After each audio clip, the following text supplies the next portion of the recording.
Well, you see, the administration, if the administration believes that students don't realize the importance, well, that is wrong. People are really concerned. That is why they are looking up for a lot of academic support from the institution for exams like GATE and GRE and IAS and all of that. So I strictly believe that this is not really the case. But I think there is a need to put forward the needs of the students in front of the academic section in a much more powerful and a better way. And I think whoever becomes the next secretary must focus on that. The main focus of any education institute in India is to give you education. Even the placement cell or the CDC which has been set up at IIT Palakkad is an effort taken by the institute to help students better. It is nowhere the obligation of the institute or its members to help us get a job, clear GRE or clear TOEFL.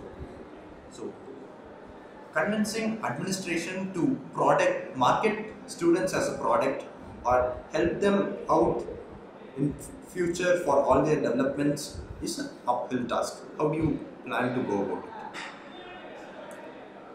When you see, it's true that the institution doesn't have any obligation in providing all these facilities to the students.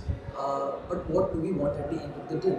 We want to produce good engineers, and at the end of the day, we want our students to progress. And definitely, if you want something more than the curriculum, the academics, you have to put in more effort. So, as I've already listed it in my manifesto, for all the academic support, we'll be revamping the creation of that study material repository which was created by Divyansh Khare.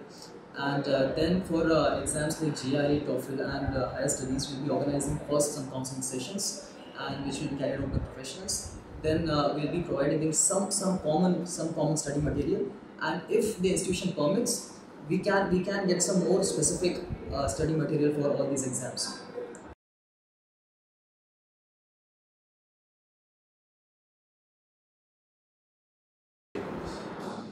I must tell you that I'm right now the literary arts secretary, and we have been planning for setting up such an informal room for a very long time, and that is where we had first ordered some literary books in the library. Now I've been asking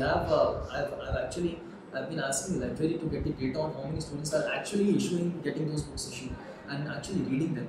We have already organized a book reading challenge. So all these things, they are focused towards creating a reading room so that people of the institution also realizes that students, if such a room is created, if such an initiative is taken up, this will be fruitful.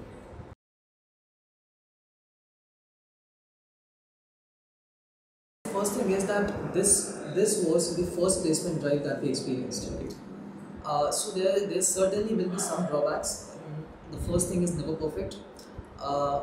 One more thing is that for producing industry-ready students, we need to make them aware of the industry needs.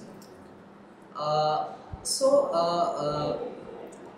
previous secretary, or I should say the current secretary, she organized a workshop on soft skills and everything, but the average feedback was not very good on that.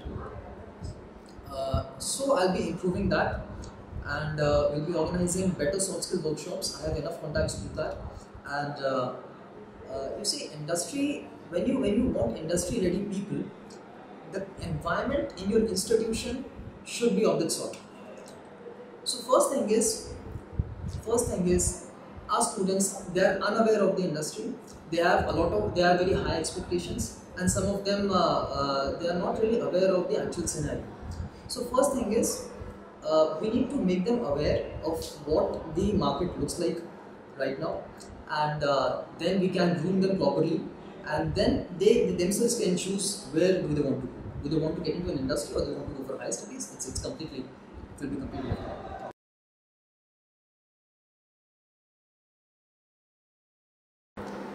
Yeah, so again, I'll just come back to what I said a few minutes earlier. Student counseling sessions will be organized, and that is what is going to shape them. That is what is going to tell them what the demand is, where do you stand right now, and what is the path towards achieving your dreams. So I guess this all comes under those counseling sessions, and Those sessions will be carried out by professionals. So it will ensure that people have a good idea about what they are actually doing right now and what are the future possibilities.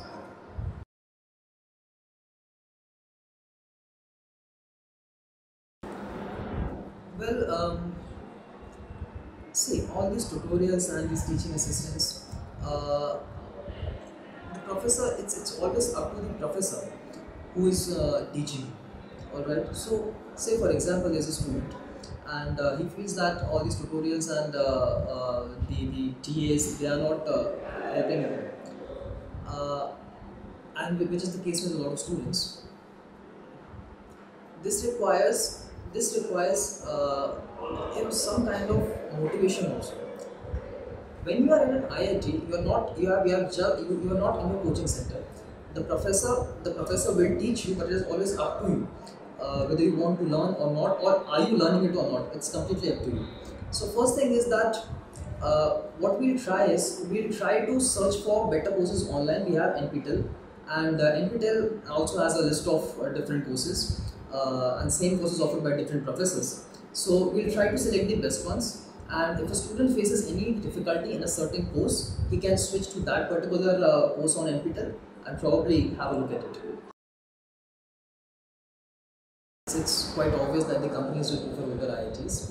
But you see, this placement drive, I think we talked about all those mashups and all that. So I think this placement drive was started a bit late, and that is why we couldn't have proper scheduling, and we couldn't prepare a priority list of the companies also. So what we'll do is we'll first prioritize the companies. So now that we have experienced our first placement season, and like we are going through it still, some students are still going through it, we at least have some companies which we can believe will come in again in the next season. So they'll be prioritized based on various criteria, like average salary offered and number of students they took in last time, and then we'll include other companies too. So what we can do at our level is that we can first inform them on time, and then we can do proper follow-up. And if they are not coming, see, we are an IIT. At the end of the day, we are an IIT. And if the company has some problem, they have to answer us. We can ask them, like, sir, what is the problem? So they have to be answerable. And on that feedback, we can again improve us. Just a fact check. Do you know any of the placement statistics of placement season 2018 2019? Like branch wise? Yeah, just the number of percentage of students who got placed, and what is the current scenario? Do you have more companies or what? Do you just drop into the CDC cell or the placement officers? Yeah. So if you talk about the present 4 years in the CAC batch, more than 25 students have got placed. And then when you come down to electrical, mechanical and civil, the number of students who got placed in core companies is very less. If you come down to civil, 4 people got placed, and I guess 1 has been placed in core companies, and the rest 3 are in non-core. Okay. It was great having Divyansh Khare with us. Thank you.